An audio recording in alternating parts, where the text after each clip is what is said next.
Labdien, dārgie draugi! Mēs atrodamies Pļaunieku tirgu, un šodien būs ļoti, ļoti interesanta saruna par to, vai ir vērts ēst to, kas pagadās. Vai tomēr ir vērts paskatīties, ko mēs ēdam un kāpēc mēs ēdam. Un ja jau mēs esam tirgu, protams, ka te jau ir tas bonus, ka tās ir sajūtas, ka tu vari te dabūt kaut ko tādu, ko tu nevari dabūt citur. Un šodien uz sarunu es esmu aicinājusi ļoti brīnišķīgu speciālisti viešņu, kas mums pastāstīs par to, par gaļu, par zivīm, par olām, kā saprast, kāda ir kvalitatīva pārtika un kādu labāk tomēr neizvēlēties un kā lasīt etiķetes, respektīvi, papētīsim to, ko tad mēs īstenībā ēdam. Annija Albertiņa, sveika! Diplomēta uztura speciāliste ir mūsu viešņa. Un es esmu salasījusi tādus gardumus, kas man liekas ir, ko manuprāt ir vērts nogaršot tirgu, jo Pļaunieku tirgus ir arī tāda satikšanās vieta gardēžiem. Te ir gan maizīte, gan, piemēram, šokolādes sviests, dažādi veida medus, nēģīši, ābolu viskija, barbekju mērce. Tās garšas, kas, manuprāt, šodien man liekas tādas uzmanības vērtas. Annī, kas tev ir tie produkti, kas liekas uzmanības vērti, kas tev garšo, ko tu vari saukt par gardumiem, par kārumiem? Grūti izvēlēties no visa, ja godīgi. Ja ļauj izvēlēties vairākus, tad pirmais, kas nāk prātā kā kārums, īstenībā, kas man ir kaut vai sevi sauc par uzturu speciālists, ir zefīrs šokolāde, kas man liekas, ka man ir viens no tādiem lielākiem našiem. Bet, ja runā tieši par tirgu, tie ir svaigi dārzeņi un augļi, un zaļumi. Ja tā smarža vienmēr nāk, tāpēc, ka ja es eju uz tirgu, tad arī vienmēr eju pēc viņiem, un tāpēc arī eju, piemēram.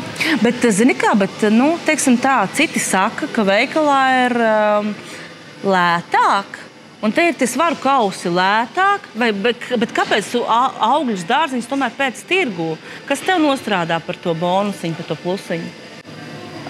Šeit vienmēr ir runa kvalitāte vai kvantitāte. Un es vienmēr cenšos izvēlēties kvalitāti, jo tomēr man personiski ir svarīgi, no kurienes tas dārzenis ir nācis, no kurienes tā gaļa ir nākusi, olas ir nākušas un augļi. Protams, ka nevienmēr to Latvijas platuma grādos var realizēt, bet vienmēr mēs varam izvēlēties labāko, ko spējam izvēlēties. Un tāpēc es arī pati personiski eju uz tirgu, jo man patīk tā arī ideja, ka dārzeņi, piemēram, ir svaigi. Viņi tiešām arī garšo pilnībā citādāk, viņi garšo labāk. Un arī tie paši zaļumi un augļi un arī īstenībā gaļa. Bet saki, lūdzu, piedod, es pārtraukšu. Tu saki kvalitāti un arī attiecībā uz dārzeņiem un augļiem, bet šeit tu runā par tādu garšas kvalitāti vai to kvalitāti produktiem, ko mēs atstājam sev organismā? Respektīvi, vai tam ir tādas tālajošas sekas tam, ko mēs ēdam īstenībā, vai tas ir tikai tāds baudas jautājums? Īstenībā, es gribētu teikt, tur spēlē visi lauciņi šajā gadījumā, jo, ja mēs tā tīri paskatāmies uz pētījumiem, jā, ir pētījumi, ko es atradu, ka, piemēram, bioloģiski audzētā lielopu gaļā ir vairāk uzturvērtību, ir mazāk tauku, mazāk holesterīnu, piemēram. Un holesterīns ir tas, par ko daudz arī uztraucās, un tas, kas arī ir daudz, piemēram, treknā gaļā tieši. Kas ir labi, kas ir, protams, arī vērtīgi, bet ir arī tas otrs aspekts tiešām arī garšā un baudā, un arī tajā ideoloģijā īstenībā. Man liekas, ka tas viss sajiet kopā, ja mēs runājam. Gan uzturvērtība, gan arī garša. Bet garšo citādāk. Biogaļa, piemēram, no veikala gaļas. Kā? Pamēģini iedot to sajūtu. Kas tev liekas, kāpēc tu tomēr dod priekšroku tai biogaļai un kvalitatīvajai gaļai? Kas tajās sajūtās, tajās garšas sajūtās mainās? Grūti aprakstīt vārdos, ja godīgi. Teikšu godīgi, ka es pērku gan. Es pērku dažkārt veikalā, dažkārt pērku bioloģiski, dažkārt pērku tirgu bioloģiski, kā man sagadās. Bet tiešām ir jūtama varbūt konsistencē attiecīgi atšķirība, ka tā gaļa varbūt ir varbūt sulīgāka, stingrāka, varbūt kaut kādā brīdī. Grūti to tā aprakstīt, ja godīgi vārdos. Jā. Šo jautājumu bet, piemēram, ja tev, es tā iedomājos, uzliktu, piemēram, kaut kādas brilles uz acīm un iedot 2 gaļas gabalus. Viens, kas ir tiešām kvalitatīva gaļa, otrs ir tāds, teiksim, tā lētais gals. Var atšķirību just? Kā tu domā? Es domāju, ka var struktūrā. Protams, tai gaļai būtu vienādi jābūt pagatavotai. Tas būtu viens no nosacījumiem, gan garšvielās, gan pagatavošanai jābūt vienādai. Bet es domāju, ka gaļas struktūrā iespējams to varētu just. Un kā tas ir? Kādēļ pēc izskata un pēc tās struktūras ir jābūt labai gaļai? Par šo, ja godīgi, precīzāk nemācēšu komentēt, jo tāds gaļas spečuks ļoti liels es neesmu, teikšu godīgi, kā ir. Bet es domāju, tur ietekmē arī tā krāsa, piemēram, tai gaļai. Mēs zinām, piemēram, sārta gaļa ir šī mazāk sārta gaļa, bet arī, tur ir ļoti grūti skatīties, jo, piemēram, tas sarkanums gaļai nāk no dzelzs. Līdz ko dzelzs saskarās ar, piemēram, skābekli, viņš oksidējas. Tā gaļa paliek tāda brūnsgana, tāda, netik sarkana attiecīgi. Tāpēc man, ja godīgi, šo grūti komentēt. Tur varētu būt dažādi aspekti, kas īstenībā šo visu ietekmē. Labi, tu atnāc uz tirdziņu un ir daudz gaļu variantu. Un kā tu sapratīsi, kuru izvēlēties? Kā tu izvērtēsi to? Kā tu to dari? Pirmais, man svarīgi ir, no kurienes varbūt viņi ir nākusi. Tātad, pirmais, ko es meklēju, Latvija, lai ir tepat mājās. Un otrais ir tas, cik liela varbūt ir bijusi tā saimniecība, cik liela ir tā saimniecība. Un trešais, kas ir jau tas nākošais solis, ir bioloģiski audzēta vai nē.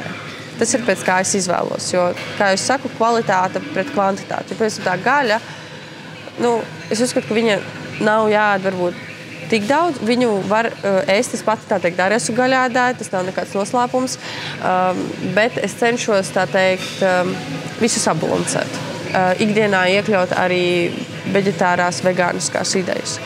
Tādā veidā, tā teikt, sabalansēt, lai arī šķīvis izskatās interesantāk, krāsaināk, jo šķīvim nav jāsastādas vienkārši gaļa, piemēram, virsū, ka būtu. Tiešām tur jābūt sabalansētam, tur jābūt ir dārzenītim, tur jābūt ir arī ogļhidrātiem, tur mums ir kāda olbaltumviela, un ko sabiedrība dažkārt ir aizmirst, ka olbaltumvielas var nākt arī no citiem produktiem, piemēram, arī. Tas ir svarīgi. Tāpēc tas, ko es izvēlos vienmēr, šie 3 soļi, tātad kvalitāte pret kvantitāti, un izvēlēties arī citas olbaltumvielu opcijas, piemēram, kas ir. Un, man liekas, arī tādu jauku lietu teica atbalstīt Latvijas ražotājus. Jā. Kāpēc tev tas ir svarīgi? Patriotismus varbūt savā ziņā. Bet man liekas, ka tie Latvijas ražotāji un it īpaši mazie mājražotāji, tas tāds mans subjektīvais varbūt viedoklis šajā gadījumā, bet man liekas, ka viņi pilnībā ieiet ar sirdi visā tajā, ko viņi dara. Un viņi dara to visu ar nodomu. Un varbūt tā nodoma nav tā peļņa galā, bet viņi to dara ar kaut kādu lielāku domu apakšā, kas arī man ir svarīgi. Un man īstenībā arī ir svarīgi, varbūt, kā tas dzīvnieciņš tur ir dzīvojis, ko viņš ir ēdis un kur viņš ir staigājis un tā tālāk. Varbūt uzturvielai tur nav, ir minimālāka šī izmaiņa. Par to pašu gaļu, piemēram, kad mēs runājām, ir izmaiņas kaut kādas, varbūt viņas varbūt mazākas, viņas varbūt lielākas attiecīgi. Tu minēji šo ideju par kvantitāti un kvalitāti. Un tagad jau mēs ļoti, man liekas, sākam piedomāt pie tā, ka neizmest pārtiku ārā. Tas arī attiec uz šo pašu jautājumu. Jā, tieši tā. Kvantitāte, kvalitāte, jo pārtikas atkritumi nav tik, bet tā nav tikai pasaules problēma, kur dažkārt varbūt mēs savā mazajā Latvijā piemirstam, bet tā ir Eiropas problēma, tā ir arī Latvijas problēma. Un Eiropā, ja mēs tā skatāmies, Eiropā aptuveni 20% no pārtikas saražotās tiek izmestas, kas ir Uzreiz, attiecīgi šeit var runāt par piesārņojumu, par siltumnīca efekta gāzēm un attiecīgi to, ka mēs izmantojam dabas resursus un neizlietojam viņus līdz galam. Tālāk mēs viņus izmetam. Tā visi, protams, ir problēma, tāpēc būtu arī svarīgi iemācīties, ko man liekas sabiedrībā aizvien vairāk un vairāk runā un vairāk arī pievēršās, kā izmantot pārtiku līdz pašam pēdējiem pilieniņam. Nezinu, piemēram, tas pašs pētersīļus, neizmanto tikai lapiņas, bet kātiņus ielikt, piemēram, zupā vai sasaldēt attiecīgi. Izmantot ne tikai gaļu, bet arī kaulus, no kā var uzvārīt fantastisku buljonu. Tā kā censies izmantot visu iespējamo un mācīties to izmantot, jo ne jau es arī perfekti visu daru, piemēram, savās mājās, bet mācīties, saprast un soli pa solim vienkārši iet uz priekšu. Un tu arī vadi meistarklases cilvēkiem. Un kā vispār šobrīd ir tāds trends par to gaļas ēšanu, neēšanu? Jo vienlaik tas bija tik ļoti tāds sāsināts temats, par ko cilvēki satraucās, ka gaļa ir obligāti jāēd. Kā tu, kā speciāliste, to vērtē un arī cilvēcis, kā tu to redzi? Šis ir interesants temats. Vienmēr ir bijis interesants temats. Meistarklases man ir tā sirds lieta, kur es braucu vai pie pieaugušiem, vairāk jau gan īstenībā pie bērniem īstenībā, un stāstu par veselīgu dzīvesveidu, un es aizbraucu pie viņiem un pasniedzu to savu ēdienu, kur lielākoties īstenībā nav gaļas. Un tad ir jautājums, kur ir gaļa? Gaļa nebūs. Un jautājums īstenībā izskan ne tikai no pieaugušiem vai vecā gājuma cilvēkiem, kas it kā būtu tā, varbūt loģiskāk liktos, bet arī no bērniem, kas liekas pats smieklīgākais dažkārt. Un es cenšos iemācīt cilvēkiem, ka tā gaļa nav jāizmanto katrā ēdienreizē. Un ir ēdienreiz, ka mēs bez viņas varam iztikt. Mēs varam pievienot kaut ko citu, kas dos mums olbaltumvielas, vai tie ir rieksti, vai sēklas, vai zirņi, pupiņas, piena produkti, kas arī ir fantastisks olbaltumvielu avots. Un tā teikt, ēdienkartē visu šo bagātināt. Jo dažkārt liekas, ka tas vārds veģetārisms, vegānisms, cilvēki pilnībā sabīstas dažkārt no viņa. Lai gan mūsdienās par to ļoti daudz runā un visur par to runā. Bet kaut kādā veidā ik pa laikam liekas, ka ir tāds izbīlis par to visu. Un kad es arī, piemēram, pasaku, ka man pusdienās, piemēram, gaļas nav kaut kādās uztaisījis, vai ja tu veģetārieties? Es neesmu tiešām, es neesmu veģetāriet, bet man patīk ielikt iekšā savā ikdienā to visu un uztaisīt pusdienas, vakariņas, brokastis, bez tās gaļas. Varbūt dažkārt bez dzīvnieku izcelsmes produktiem, jo viņiem tās receptes ir fantastiskas. Vajag paskatīties, ko viņi tik nav izdomājuši, lai aizvietotu un liek garšvielas. Dažādus produktus, kas mums ne tikai veiklos, bet arī tirgu parādās īstenībā. Un, tas ir ļoti interesanti un daudzveidīgi. Tas padara to dzīvi tā krāsaināk. Tas ēdiens nav tikai uzturvielas, ko uzņemt, bet tas ir kaut kas tas kā piedzīvojums gandrīz. Bet tu neesi saskārusies nekad ar to viedokli, ka mūsdienās gaļa vairs nav tāda kā agrāk.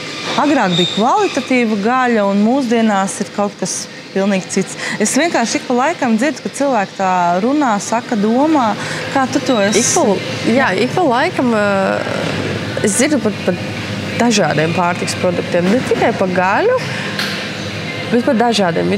Pa maizi varbūt vairāk varētu izmantot. Maizi arī stāv, ka maizi kādreiz bijusi labāka vai kaut kāda našķi vai saldējums, ka kādreiz bijis superīgs. Iespējams, grūti, pirms spriest par to saldējumu un maizes cepšanas veids arī ir mainījies. Gadu gājumu maizes mums ļoti daudz parādījušās, rauga, bez rauga un sēklu, kliju un tā tālāk. Ir ļoti daudz paveidu arī, piemēram. Bet tas, ka viņa būtu izmainījusies, es domāju, ka jā, jo mēs visi mainamies. Un arī, piemēram, mūsu dzīvesveids ir mainījies, un mēs paši esam mainījušies. Tāpēc es domāju, visdrīzāk tā gaļa arī ir mainījusies kaut kādā ziņā. Un viss nav tā kā agrāk. Mēs tagad dzīvojam tagad. Runājot par kvalitatīvām zivīm. Tagad atkal ir tik liels piedāvājums. Kā saprast, ka tā zivs, ko es ēdu, ka tā ir gan garšīga, gan arī kvalitatīvi, kā tu saki. Ja, zivs ir nākošā lieta, par ko es piesardzīgi runāju, bet arī runāju meistarklasēs un mēģinu vairāk cilvēkiem likt aizdomāties par šo. Jo zivis, no kurienes nāk, no jūras, no okeāna. Ja mēs runājam par tā veida zivīm. Un jūras mums ir ļoti piesārņotas. Tā pati Baltijas jūra īstenībā ir ļoti, ļoti piesārņota.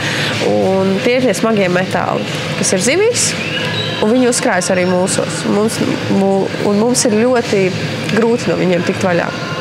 Viņi var izraisīt tālāk saslimšanas un veselības problēmas. Un tas ir tas trakākais, viens no trakākajiem. Jo zivīm tiešām ir ļoti labi, tur ir omega-3, tur mums ir D vitamīns, un ir fantastisks produkts. Bet dēļ tā piesārņojuma, kas ir jūrās, es vienmēr lieku uzmanīties un varbūt paskatīties, no kurienes tā zivs nāk. Varbūt izvēlēties ezeru zivu attiecīgi. Protams, ka ezers arī var būt piesārņots. No tā mēs nekādīgi mūsdienās nevaram izbēgt, bet vienmēr mēs varam izvēlēties labāko variantu un paskatīties, kas mums ir pieejams šajā brīdī attiecīgi. Un tad vēl viens temats ir piens. Kāds šobrīd ir tas trends, man liekas, ir alternatīvie pieni, ko es tā dzirdu,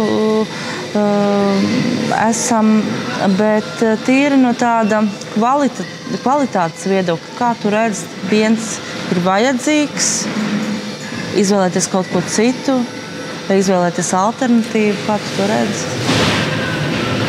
Vajadzīgs, nevajadzīgs.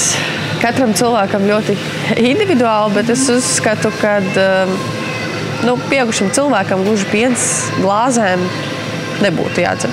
Tas nav nepieciešams. Jo kalciju, piemēram, ko daudz reklamē, ka pienā ir ļoti daudz kalciju mēs varam ļoti labi uzņemt no piena produktiem, kur kalcijs ir daudz, daudz vairāk, un vēl olbaltumvielas papildus, kas mums ir vajadzīgs. Par piena alternatīvām, īstenībā viņas ir bieži vien bagātināti šie dzērieni, augu dzērieni, un viņi ir atkal interesanti ļoti, viņi nav slikti, viņus noteikti uzturā var lietot, ja to vēlās, jo bieži vien tur ir gan D vitamīns, gan kalcijs un citi vitamīni un minerālvielas, kas ir pievienot vēl papildus klāt. Un viņiem ir tās garšas un niedzes. Kokusrieks piens garšos citādāk nekā auzu piens, nekā rīsu piens un tā tālāk. Tur atkal tāds gaumas jautājums īstenībā. Es ikdienā lietoju pienu arī, bet es viņu lietoju pie kafijas, dažkārt putru svārot, bet es varu arī iztikt bez. Tātad tas nav man vitāli nepieciešams, bet, ja ir opcija, tad es viņu lietoju attiecīgi maz drusiņu kaut kur klāt. Tas ir varbūt vairāk garšas jautājums priekš manis īstenībā. Bet tādā veidā pienu dzert un pienu lietot, es neredzu tam īsti tādu uzturvērtīgu jēgu, jo, kā es saku, piena produkti ir daudz, daudz bagātīgāk un labāk. Vienīgi tik daudz, cik garša, piemēram, ar mēdu es atceros, ka es bērnībā. Tad tas ir našķis, ko pievienot šim grozam īstenībā. Jo, kā našķis un viss pilnībā normāli. Kā es saku, ja mēs kādreiz kaut ko paņemam un apēdam kā našķi, tad to pašu, piemēram, zefīru šokolādē, ko es teicu, kas man ir našķis. Tas bija našķis, man vajadzēja tajā brīdī, es gribēju tajā brīdī, un pēc tam es piedomāšu, es tagad apēdu to našķi, man vajadzēja. Ir normāli, ka mēs kaut ko atceramies, tīpaši garšas, nostalģija, tā teikt, mēs pagaršojam kaut ko un atmiņā pilnībā bērnība vai, Tas ir tik jauki īstenībā, ka tu saki tā garšas nostalģija. Jā, tā arī ir, un man jau arī tā garšas nostalģija. Aizbrauc īstenībā uz laukiem pie mammas, un tā garšas nostalģija visu laiku var dabūt atpakaļ. Īstenībā mēs piedalījāmies vienā pasākumā, kur mēs arī cinājām ar tiem riekstiņiem, ar kondensēto pienu un ar vafelēm. Un te, kad tu runā par to garšas nostalģiju, un bija tā, ka cilvēki tieši gribēja to bērnības. Tie ir tā kā bērnībā, un tas ir laikam tās labās atmiņas. Tas ir atmiņas, tieši tā. Un īstenībā tas arī droši vien ir tas, ko tirgū meklē ir kaut kāds, ka tu ar vecmāmiņu varbūt nāci uz tirgu. Es vēl atceros, kā mēs ar vecmāmiņu gājām uz tirgu, tos kāpostus no lielajām mucām garšojām. Jā. Tas ir atmiņas. Īstenībā garšā ir garša atmiņas, nostalģija. Tas ir ļoti saistīts, man tā liekas. Bet galvenais atcerēties, ka jā, mēs pagaršojam, mēs atceramies, bet neiegrimstam tajā, ka mēs apēdam tur veselu kasti attiecīgi un tad slīkstam visu laiku tajā nostalģijā. Tāpēc jau ir tas pats labākais, ka mēs viņu kādreiz kaut kur dabujam, pagaršojam un tāpēc jau ir tās fantastiskās sajūtas. Mēs retu reizi kādreiz dabujam to. Un saki, lūdzu, vēl viens temats, kas ir tāds ļoti, man liekas, cilvēkos izraisa emocijas, ir olas. Veikalolas, brīvos apstākļos dētas olas. Kā tu uz to skaties? Gan kā speciālisti, gan tās personiskais viedoklis? Jā, par olām ir ļoti daudz runāts. Tagad, man liekas, vēl jau vairāk runā. Un arī veikalos, arī uz iepakojumiem tagad var redzēt viennieciņu olas, divnieciņu olas, tātad brīvās olas, kā es saku, brīvo vistu olas. Tas ir viennieciņš, jā? Viennieciņš, divnieciņš, tās ir tāds brīvo vistu olas. Attiecīgi, trīnieciņš mums ir sprostos dētās. Un, attiecīgi, pat uz iepakojumiem, lieliem cipariem tagad to var redzēt. Kādreiz bija jātaisa olkastu vaļā un jāskatās, kas tur pa cipariņu pirmais ir rakstīts. Dažas olkastas vēl, protams, tādas ir īstenībā. Bet tagad var redzēt arī šādu. Par to tā kā runā cilvēki. Man personīgi tas ir svarīgi. Man ģimenē vienmēr tas ir bijis svarīgi. Varbūt mums tas ir iegājis jau kā savu ideoloģiju, mentalitāti. Mēs vienmēr cenšamies iepirkt arī no maziem audzētājiem šīs vistu olas, bioloģiski audzētās vistu olas, ja ejam veiklā, vienmēr skatāmies, kas ir virsū. Tā mēs esam ieraduši, un tas, piemēram, arī man svarīgi. Piemēram, tā viss tiešām, viņi ir skraidījusi ārā, ka viņa ir ēdusi, ko viņa gribējusi, un nevis dzīvojusi vēl ar 3000 savām attālinātām radiniecēm vienā, nezinu, ēkā vai sprostā vai jebkur citur. Bet tas vairāk ir, piedod, tavas dzīves uztveres, dzīves veida tāds skatījums, vai tas arī ir tāds kvalitātes skatījums, respektīvi, cik atšķiras kvalitāte tām olām, kas ir veikalā, un tām, kas ir brīvos apstākļos turētās vistiņas, ko ir dējušas? Dažkārt, ko es pat esmu novērojusi, kad garšā ir. Dažkārt ir, varbūt, dzeltenumā garšā. Bet, piemēram, ja mēs skatāmies to dzeltenumu krāsu, tas nevienmēr noteiks to, vai tā ir bijusi sprostos dēta ola, vai arī tā ir bijusi brīvo vistu ola. Tāpēc, kad attiecīgi tas dzeltenuma krāsa var iekrāsoties no tā, ko vistiņai ieliek barībā. Vai viņi tur pabaro varbūt ar to pašu kalē kāpostu var pabarot, un vistiņai dzeltenums būs dzeltenāks, tai olai būs dzeltenāks. Tas nenoteiks to, kur viņa ir dzīvojusi, vai viņa ir bijusi slima vai nebijusi slima. Protams, ja tā vista ir bijusi slima, iespējams, tas dzeltenums būs gaišāks, bet tajā pašā laikā varbūt, ja vista ir bijusi vesela un skraidījusi ārā, nedabūjusi to kalē kāpostu vai ko citu, netīšām neapēdus, varbūt viņa arī tas dzeltenums būs gaišāks. Uzturvērtības viedoklī tur mainās varbūt beta-karotīns, jo tas ir tas, kas dod to dzeltenumu attiecīgi ļoti, ļoti minimāli, jo tur tie pētījumi arī šausmīgi strīdīgi, ja vienā pētījumā parāda to, kad brīvo vistu olās ir kaut kas mazdrusciņi vairāk no uzturvielām, iespējams tas pats beta-karotīns, tad nākošajā pētījumā var parādīt to, ka varbūt sprostosdātajās olās ir tikpat daudz, vai arī pa vienu mazu procentiņu vairāk. Tad tas uzturvērtības ir ļoti mazīgs. Bija arī LLU pētījums, kurā arī atklāja to, ka tās uzturvērtības un tās vitamīna atšķirības ir ļoti mazas. Viņas iespējams ir, bet viņas nav nozīmīgas, jo mēs neapēdīsim 20 olas dienā. Mēs cenšamies dozēt to visu. Varbūt apēdam 2 olas dienā un varbūt apēdam tikai 5 olas nedēļā, attiecīgi, vai tikai 1 olu nedēļā. Vienīgā tāda nopietnāka atšķirība, ko viņa atrada, bija tas, ka brīvo vistu olās bija vairāk jods. Tas bija tā maz drusciņ tā jau nozīmīgāk. Tas ir labi? Jā, jods ir labi, tāpēc runā arī piemēram jodātu sāli, kuru dažkārt iesaku lietot, jo mums Latvijā jodu zemē trūkst, un tāpēc arī saka, ka mūsu organismā visdrīzāk jodas trūkst, un to cenšamies iegūt ar pārtiku. Vēl es tev gribēju jautāt par etiķešu lasīšanu. Ko no tām tu īstenībā vari kādu informāciju gūt? Un kā pareizi lasīt? Nu tā, kā gudri lasīt, es teiktu. Vismaz kaut kāds varbūt iedot trikus, knifiņus vai tādus padomus. Etiķetes ir ļoti viltīga lieta. Tāpēc, ka patērētājs vienmēr gribēs ievilināt, nevis patērētājs, bet uzņēmums. Gribēs vienmēr ievilināt patērētāju pie sava produkta. Un patērētājiem dažkārt patīk, kad kaut kas ir uzlikts vairāk uz tā etiķetes. Tad tas, ka tur ir kaut kāds zīmodziņš uzlikts, nevienmēr nozīmēs to, ka tas būs labāks produkts. Ir jāatcerās tādas galvenās lietas, ko es arī bērniem stāstu, ka, ja ir rakstīts bez cukura, bez tauku, bioloģiski audzēts, veģetārs, vegānisks vai bez glutēna, tas nevienmēr nozīmē veselīgs. Tas, piemēram, būs rakstīts samazināts cukurs, iespējams, tur ir palielināti tauki. Ja ir rakstīts samazināts tauki, iespējams, būs palielināts cukurs, jo tā garša ir jādabū viņam. Tur ir jāskatās, jāpagriež otrādāk tas produkts, jābūt gudrākam un jāpaskatās, to starp cukuri un tauki. Tās ir tās divas galvenās lietas īstenībā, ko es skatos. Un cukurs, piemēram, mums ikdienā pievienotais cukurs ir 25 grami, kas ir 5 steikrotītes. Tas nav daudz. Apēdam saldējumu dienā, gandrīz jau visu dienas dāvu var apēst. Tā gandrīz. Viņa nav tā teikt grūti savākt, bet vienmēr mēs varam meklēt labāko produktu no... ja mēs gribam našķi, kā es saku, labāko produktu no sliktākā.